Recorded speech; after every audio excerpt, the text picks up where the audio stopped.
राष्ट्रीय सभापति श्री जगत प्रकाश नड्डा जी एक दिनिया गस्तरे भुवनेश्वर आसुचंती ओडिशा आसुचंती एवं तांकर एही गस्तरे सी भारतीय जनता पार्टी जो सदस्यता अभियान चली देश सारा से क्रम से ओडिशा रे मध्य सदस्यता अभियान रे सामिल हेबे। दिन 11टा समय रे से एयरपोर्ट रे पहुंचबे।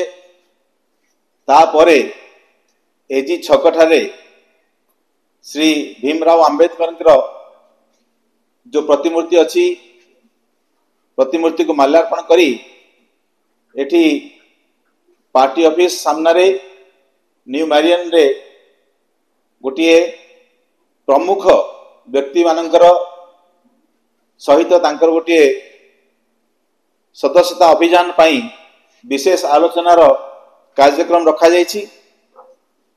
समाजर प्रतिष्ठित उद्बुद्ध वर्ग एवं युव वर्ग एभली भाव किछि विशेष वर्ग सेठी सामिल हेबे।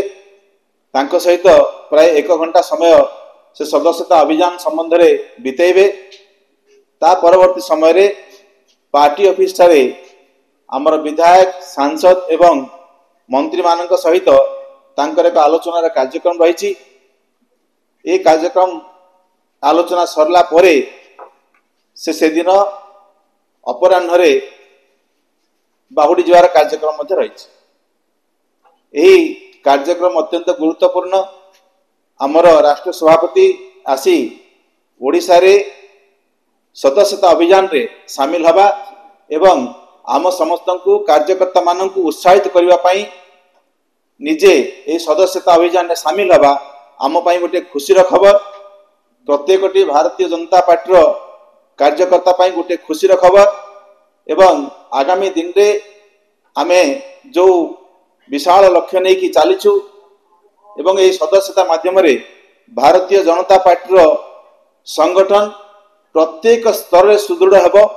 बूथ ठार आरंभ करिकी राज्य पर्यंत प्रत्येक स्तर रे भारतीय जनता पार्टी कार्यकर्ता माने सुदृढ़ हेबे, उत्साहित हेबे। सेथि पई हमर केंद्रीय नेतृत्व मध्य आम सहित तांकर योगदान देवा पई से आज आम पाखु आसुचंती। आमे तांकु आपण माध्यम रे स्वागत करूछु एवं जनसाधारण को मध्य आमे समस्त आमे अनुरोध करूछु जे तांकर ए कार्यक्रम जो उद्देश्य रे आसुचंती आम सहित सेही सदस्यता अभियान रे जोड़िवा पई। धन्यवाद।